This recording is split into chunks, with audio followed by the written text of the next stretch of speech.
வணக்கம். இது crime time. நான் நந்தா.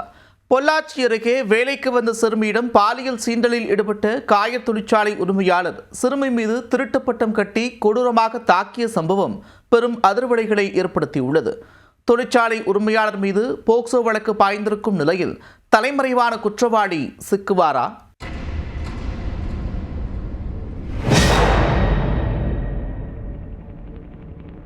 கோவை மாவட்டம் பொள்ளாச்சி அருகே தென்னை நார் ஏற்றுமதி நிறுவனம் நடத்தி வருபவர் அருண்குமார். இவருடைய நிறுவனத்தில் 17 வயது சிறுமி ஒருவரின் தந்தை பணியாற்றி வருகிறார்.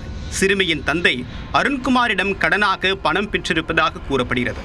இதனிடையே சிறுமியின் தாய் மற்றும் தந்தை இருவரும் கருத்து வேறுபாடு காரணமாக பிரிந்து தனித்தனியாக வாழ்ந்து வருகின்றனர். சிறுமி தன்னுடைய பாட்டியின் அரவணைப்பில் வாழ்ந்து வந்தார். இந்நிலையில் கடன் காரணமாக சிறுமி தன்னுடைய தந்தை பணியாற்றக்கூடிய காயர் ஏற்றுமதி தொழிற்சாலைக்கு வேலைக்கு சென்றுள்ளார்.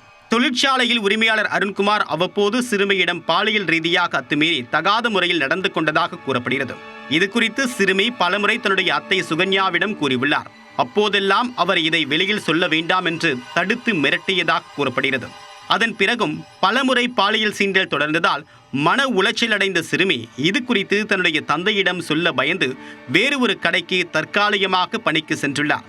இந்நிலையில் சிறுமி மீது திருட்டு குற்றச்சாட்டுகளை சுமத்திய அந்த கடை உரிமையாளர் காயர் தொழிற்சாலை உரிமையாளர் அருண்குமாரிடம் புகார் கூறியிருக்கிறார்.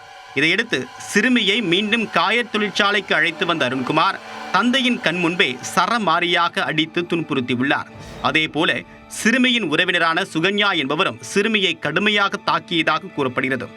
இதனால் உடல் முழுவதும் பலத்த காயமடைந்த சிறுமி வலி தாங்க முடியாமல் கதறி இருக்கிறார். ஒரு கட்டத்தில் சிறுமி தந்தையின் கண் முன்பே மயங்கி விழுந்துள்ளார். பதறிப்போன தந்தை சிறுமியை மீட்டு பொள்ளாச்சி அரசு மருத்துவமனையில் சிகிச்சைக்காக அனுமதித்துள்ளனர்.